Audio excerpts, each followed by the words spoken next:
had a big lunch. Much bigger lunch than I usually... Yeah. Alright, there we go. That's on. Alright, so...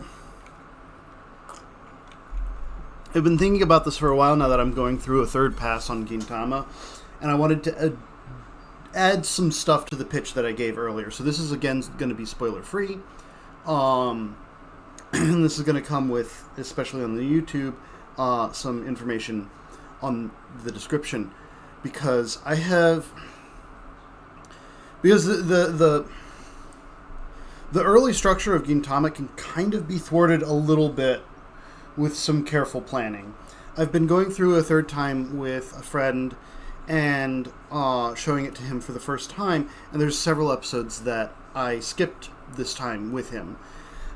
I had already seen all of these episodes, so I already knew more or less what was going on in them, and I kind of just picked ones out that don't actually service the greater plot. And there are a few. I mean, Gintama is a 360 some odd episode series. You're going to have a handful of episodes that can be skipped. And I came out to about 20 episodes-ish. Minus one, minus a second, minus plus one. Yeah. So, like, I came out to about 23 episodes that can be skipped, which for a 67-episode series isn't terrible. Most of those are anime filler. Like, the anime filler, some of it's good, but some of it's really bad. Or not really bad, but, like, there's very few things that in Gintama that are completely bad. And a lot of this, I've said, even to my friend, like, go back, watch after, watch later. It's certainly, there's stuff worthwhile. Most of this stuff is still worthwhile going back and seeing. Even the first two episodes, which are terribly made, and probably the worst two episodes in the series, I would say once you are sufficiently through the series, 100 or so episodes in, you could go back if you're curious about those first two episodes and watch them and not have as big of a problem with them as you would if they were your first episodes. But this is specifically to kind of help curtail a first-time viewing, running into the problem of a very slow start. And this is part one of the addendum. There's a second thing that I'm going to talk about that might help also alleviate some of the early structural issues. So, 1 and 2 just completely should always be optional. Episode 1 and 2, just don't watch them the first time through at all, period.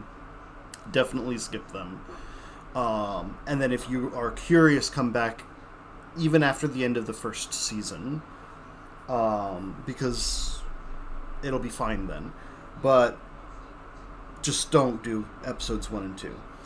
There is episode 11 is cute, but it's not, it doesn't really go anywhere. It's a little bit tame.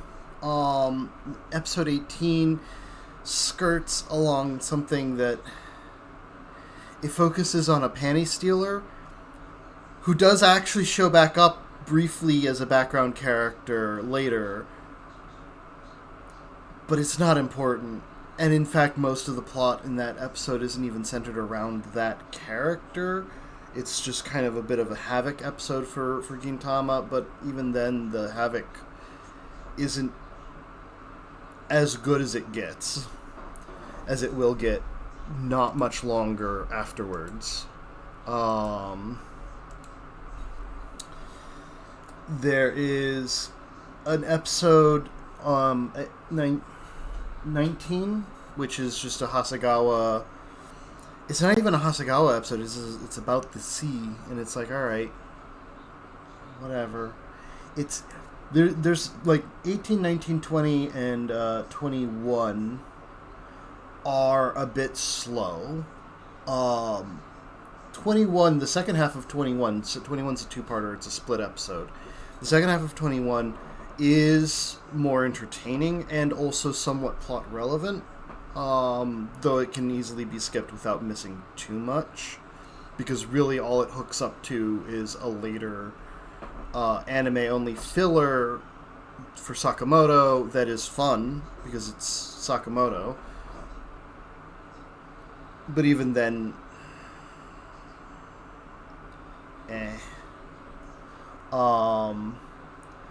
73 is The Mushroom Bear, which some people say is really good, and I do see some of the emotional impact of that episode. It's just not as strong and sharp as Gintama normally is. 82 is skippable with it being anime filler. 90 is another that's just not 93 is this weird, it's a reference to a robot anime, and I don't know what the anime is.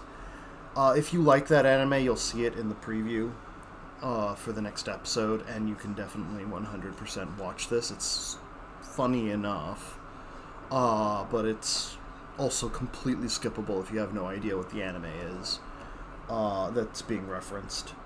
106 is a big anime filler for where the cast plays soccer. It's funny enough, but like it also lags a lot. It's anime filler. 114 is another anime filler that is okay, but it's slow. 135, 137, 155, 164, 171 are all anime fillers that are just not that good. 176 is a recap. 193 and 194 are okay. They're just a bit slow, especially compared to what else is going on in the story at the moment, at that point in time. 209 is a recap, and 227 is a crossover with Sket Dance, which is okay, but also just not necessary to watch.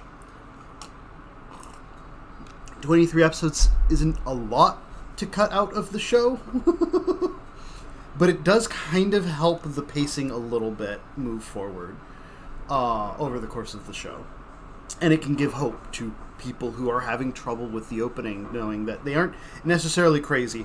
There's a lot of slower episodes in the first 20 or so episodes. And now I'm going to move on to the second part of this addendum, which is explaining why those 20 episodes are so slow. Because some of it is, yes, there's a couple of episodes in there that aren't incredibly important. In the first 60 or so episodes, I'm going to bump the number to 60. So, in my third run through, watching with someone who's never seen the series before, I found that the show starts to pick up for them. The show starts to engage them somewhere between episode 20 and episode 60. And having looked around at other reviewers, this also kind of seems to be the case. It's technically 62.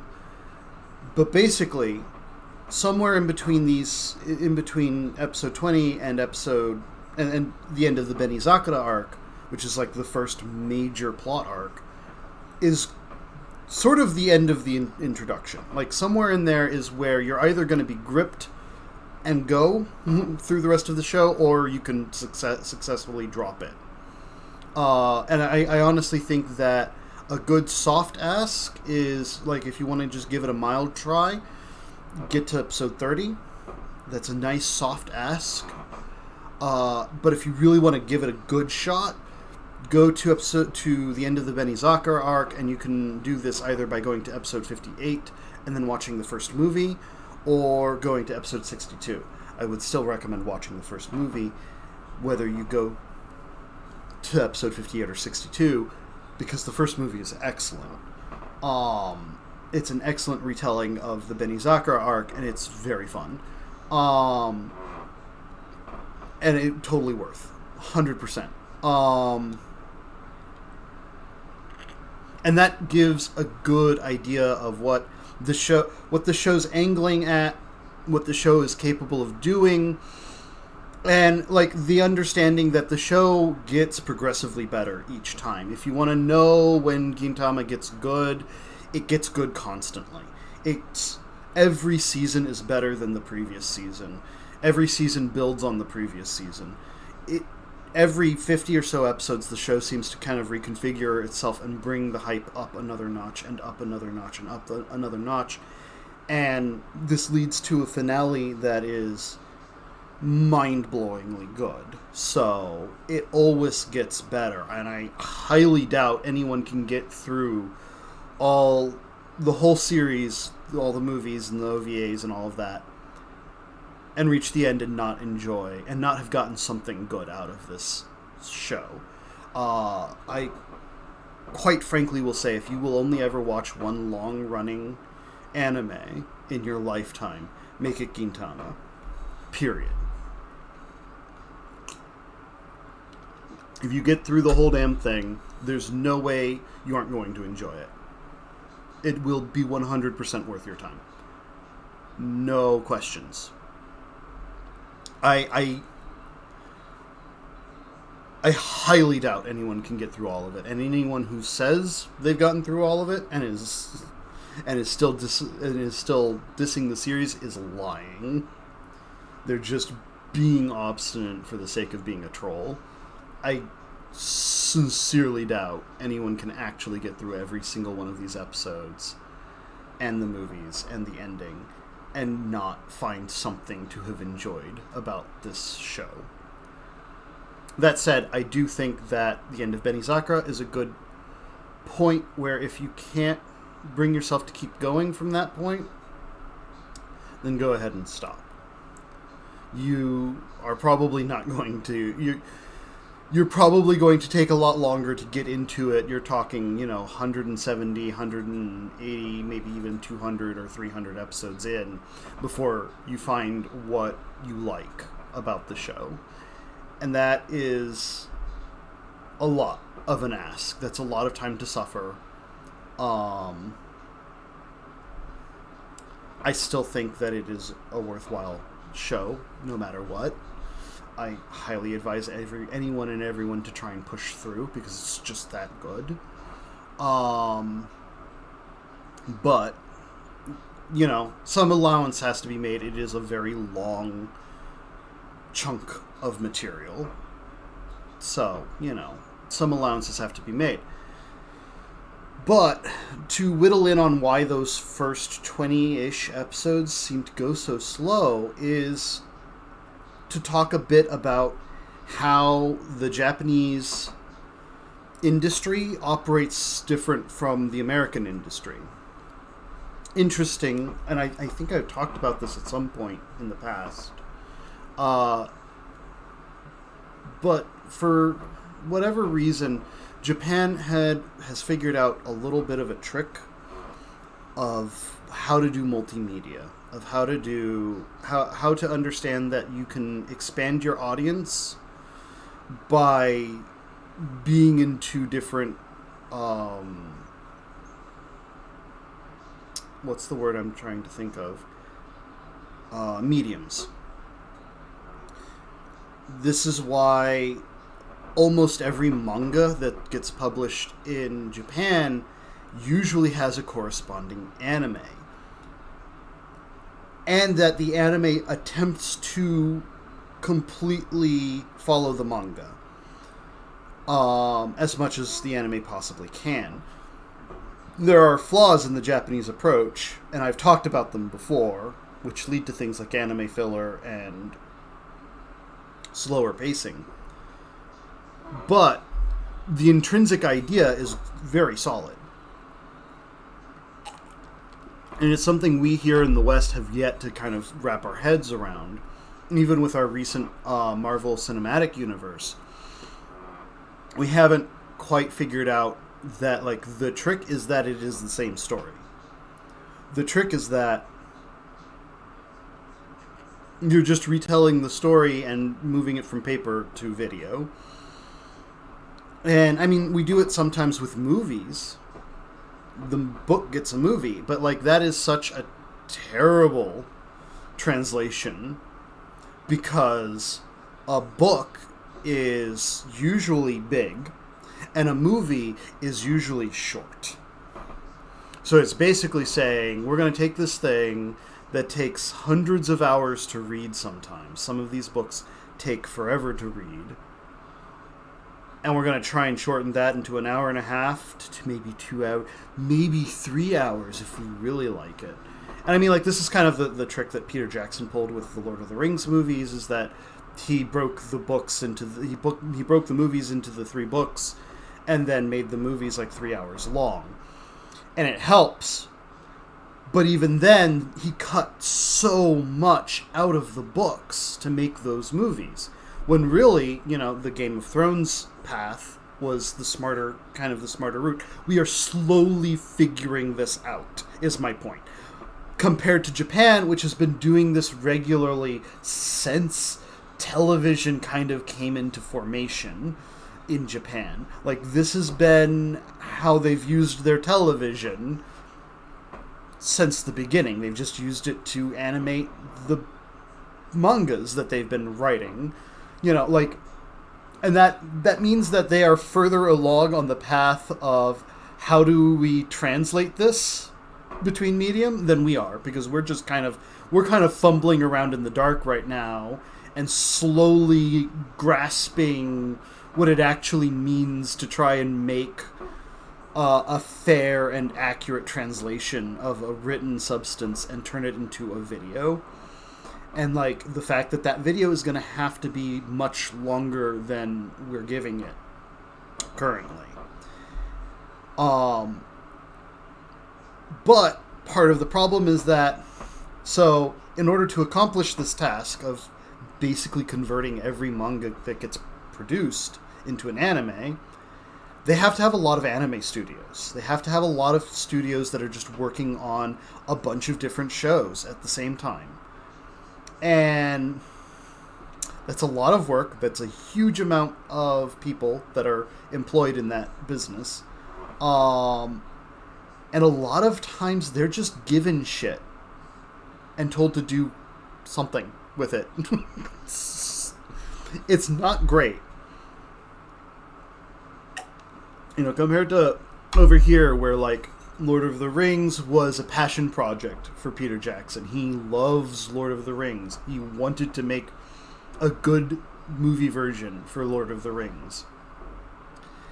And so, like, he took the time and effort to craft a good translation of that book.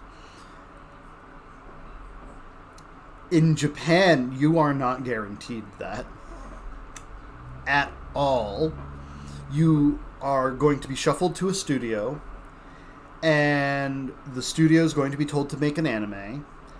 And if the studio does a good job, great. If it doesn't, there are some exceptions. One Piece, for instance, got the fast track.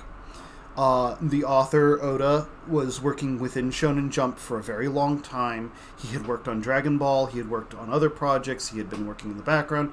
He had been planning this story. He had been involved with the people at the top of Shonen Jump while he was planning the story. He was pitching it to them. He was talking to them about it. He was setting it up. So he got the fast track. His manga started.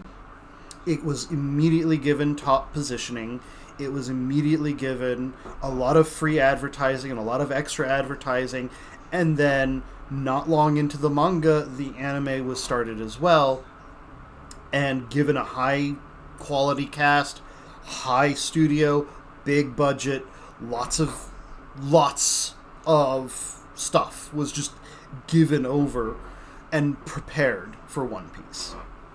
And that's why, One Piece looks so staggeringly better than most anime. But, like, even the other 2 big ones in Shonen Jump at the time, Naruto and Bleach, had rough starts. Bleach had a little bit more of an animation budget because there was a bit of a vision there for this kind of animation. But Naruto's first few episodes are...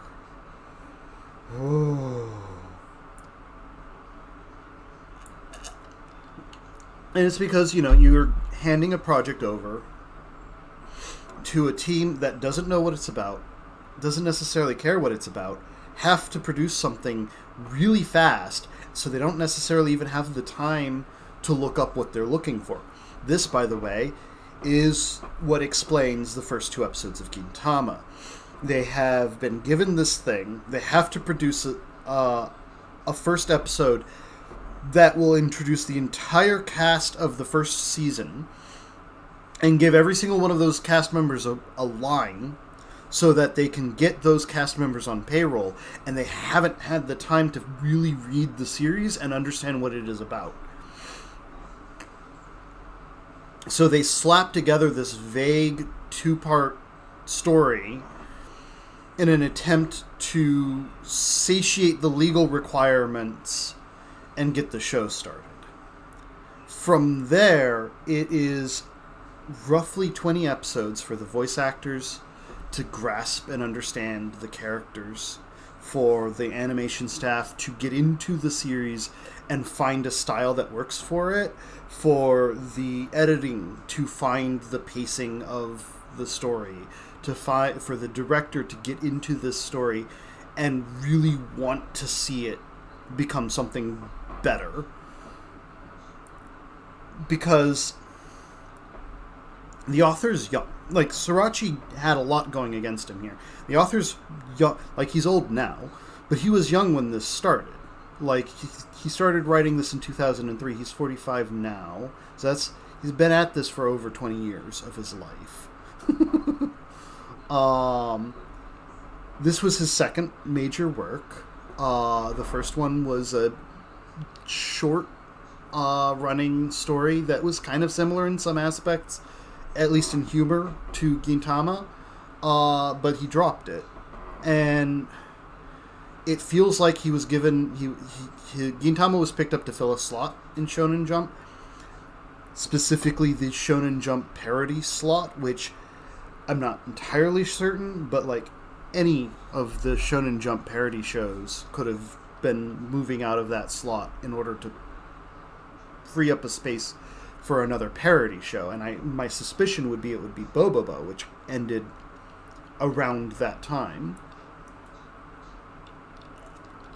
And up until that point had been Shonen Jump's biggest self-parody story. And, you know, they needed to fill that slot. And here's Gintama that's going to do the same thing. The fact that his writing engaged the director, the animators, the editors, the voice actors, and they brought a life to this story is why the anime is so good, and why the anime ends up being better than the manga by a lot, because they shuffle things around, they improve the pacing, they clarify some of the things that weren't as clear when they ended in the manga. They give a sharpness to it, and there's a strength to it. But like that first 20 or so episodes, that is just an unavoidable sink. The staff needs to get it together enough. And like, again, you don't see this as often in Western shows, though it still definitely happens in every show that's ever been made. Every TV show that goes on, the only time that this doesn't happen is in movies, because you keep shooting and reshooting scenes for movies until you get what you want. Anytime you've got an ongoing TV show, the first few episodes are always a poor representation of the show in general, because because the staff needs to figure out how to work off of each other, the voice actors need to work on their characters. Everyone's got to get into what this story is. And I think the thing that is the most pissy about Gintama is that like the first 20 episodes are decent. So it gives this impression that the show is already at its peak. And so you keep getting this line, I can see where someone would enjoy it, but it's not for me, after like the first episode or two. And it's like, you haven't actually given it a shot.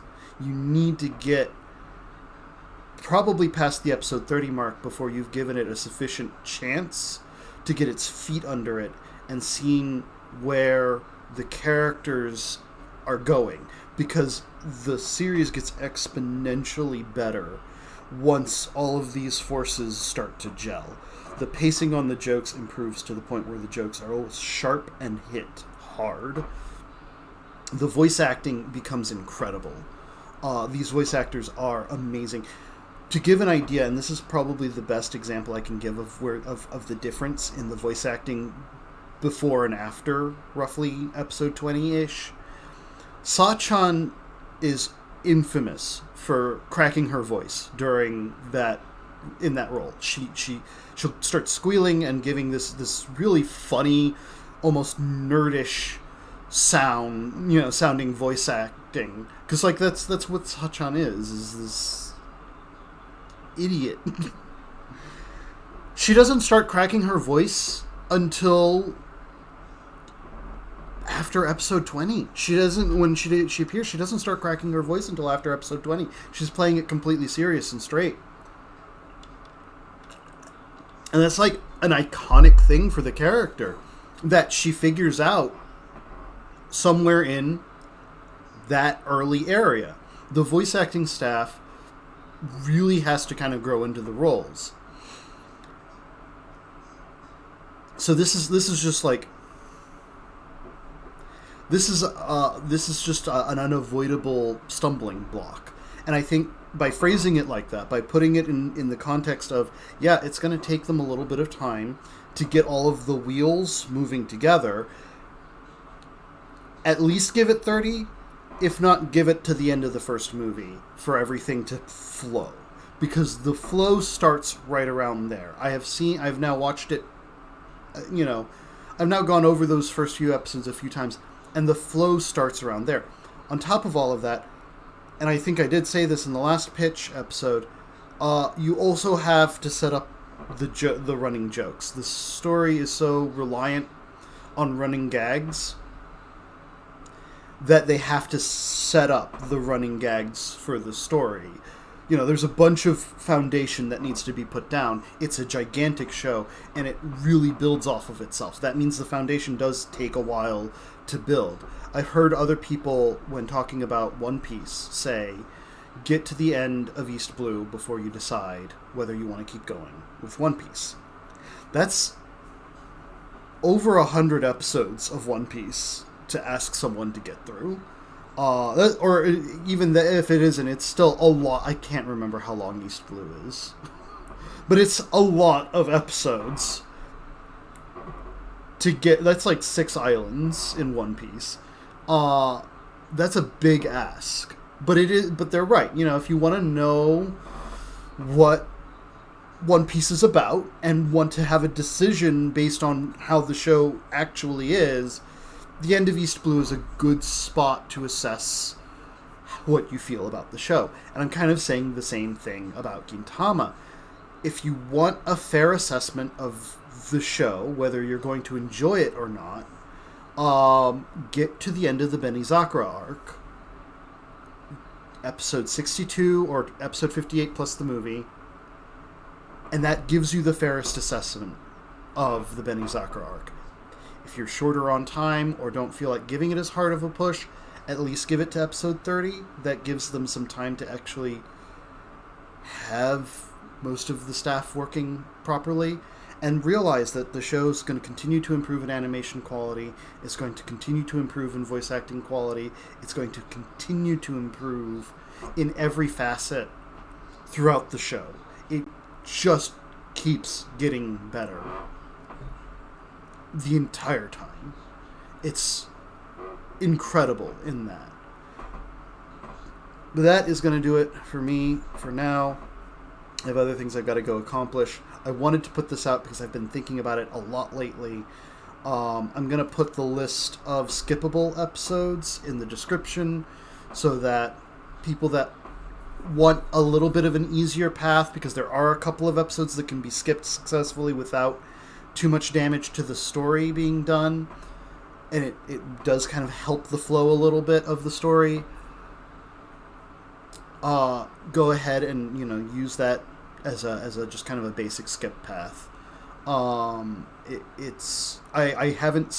have put down in the skips both some of the anime filler and some of the regular manga stuff. Both can be kind of considered fillery-ish or poorly done. Again, Sorachi, this is his second work. So a lot of the slower stories that I skipped that did come from the manga are stories that he wrote very early on in the series, and they just kind of didn't go anywhere. And you can feel where, like, his youth as a writer is tugging some of these stories down a little bit.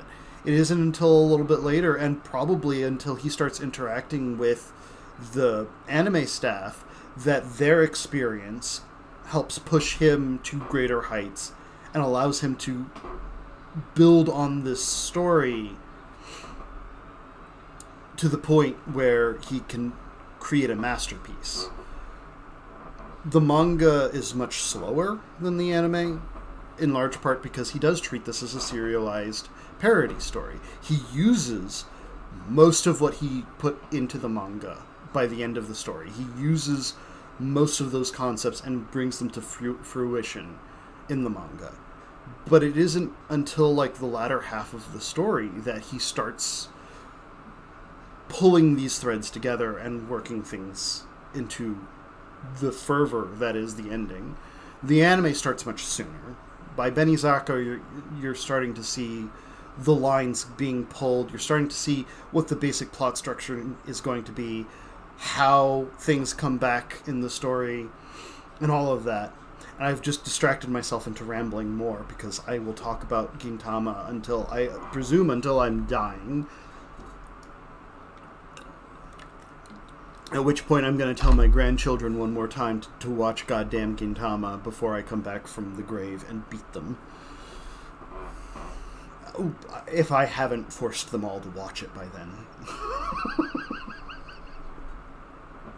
Maybe my great-grandchildren. I don't know. I don't actually plan on growing old and being on a deathbed.